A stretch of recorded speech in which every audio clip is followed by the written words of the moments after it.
So we have more second fundamental examples, but really we're being asked to find f prime. Those were the directions, find f prime.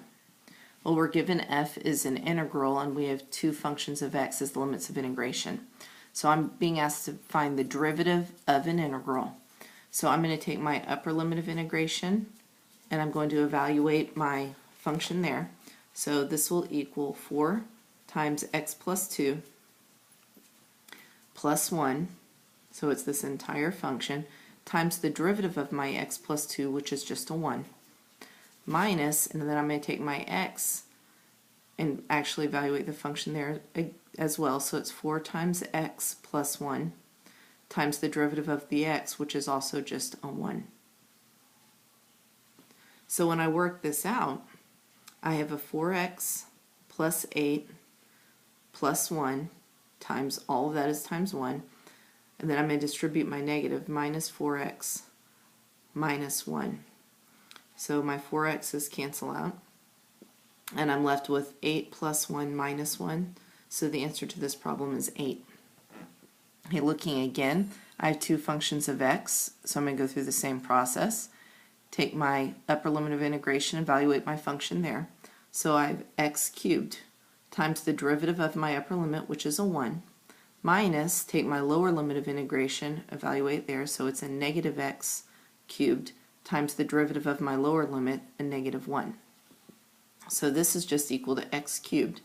Then if I count the negatives here, I have 3 negatives, 4 negatives, 5 negatives, so that's an odd number of negatives. It is going to be a negative x cubed, and the answer to this problem is 0. And I put these here because I wanted you to know that you're not always going to have x's left in your answer.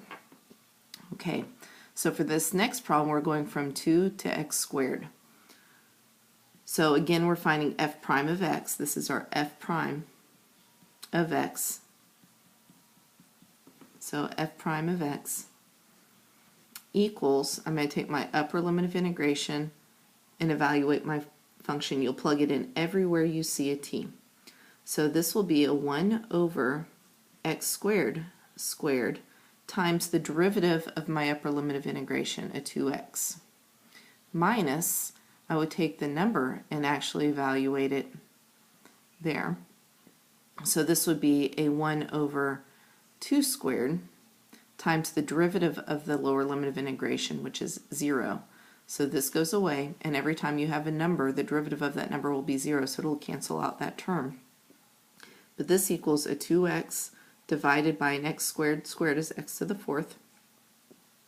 So this equals a 2 over x cubed, and that is our f prime of x.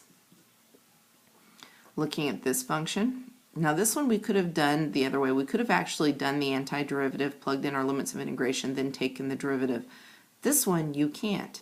Our u would be 1 plus t cubed. Our du would be a 3t squared dt, and we don't have any t squareds on the outside, so u substitution fails, and so do our other methods.